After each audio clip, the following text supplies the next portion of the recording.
ข้อนี้เนาะมันอ่อินดิเกตตีโกนแน่นอนเนาะแต่ว่ามันมีส่วนด้านล่างซึ่งมันเกินมาเพราะฉะนั้นเราต้องพยายามจัดรูปมันก่อนเนาะจัดรูปได้ว่าอะไรลองจัดดูเนาะอินดิเกตคอสกำลังห้า x ไซน์กำลังสาม x ถ้าเราเติม2 ส่วน 2เข้าไปเนาะเราเติม2 ส่วน 2เข้าไปตรงนี้เป็น1 บวกกับคอส2 x เราเติม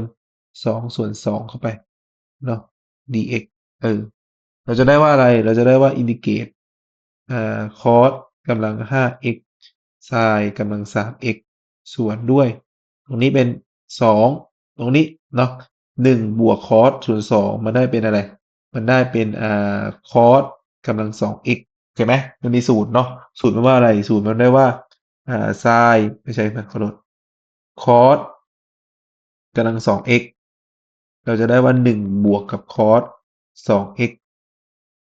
ส่วน2เห็นไหมตรงนี้ก็ตัดตัดเหลือ3เนาะ dx เพราะฉะนั้นดึง1 2ออกมาแล้วได้ว่าอะไร1 ส่วน 2อินทิเกรต cos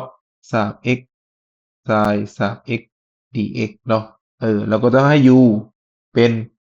sin แล้วกันเพราะดูจากช้อยเรามีแต่ sin โอเคไหมsin x du by dx ดิฟ sin ได้ cos เนาะเพราะฉะนั้น du ส่วน cos x เท่ากับ dx ขอโทษเนาะเราดึง sin ออกมาเดี๋ยวดึง cos ออกมาก่อนเพื่อจะดิฟเป็น sin เนาะเราจะได้ว่าอะไร1 ส่วน 2อินทิเกรต cos กำลัง 2x sin กำลัง 3x เราดึง cos ออกมาถูกไหมเราดึง cos x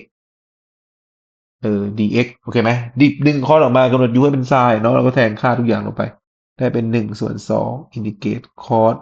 กำลัง 2x เนาะตรงนี้ได้เป็น u กำลัง 3โอเคไหมตรงนี้ได้คอส x dx ได้อะไร dx ได้ du ส่วนด้วยคอส x เราก็ตัดคอส x คืออะไรคอส x คือ1 ส่วน 2อินทิเกรต1 ลบไซน์กำลัง 2x กับ u กำลัง 3 du เนาะมันเท่ากับ1 ส่วน 2อินทิเกรต1 ลบ u กำลัง 2คูณกับ u กำลัง 3 du มันเท่ากับ1 ส่วน 2อินทิเกรต u กำลัง 3ลบ u กำลัง 5 du เนาะเราได้ว่า1 ส่วน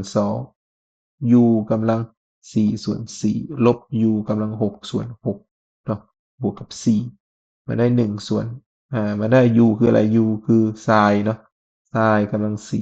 4 ส่วน 8เลยได้ปะ x เนาะลบกับ sin กำลัง 6x ส่วนด้วย12บวกกับ4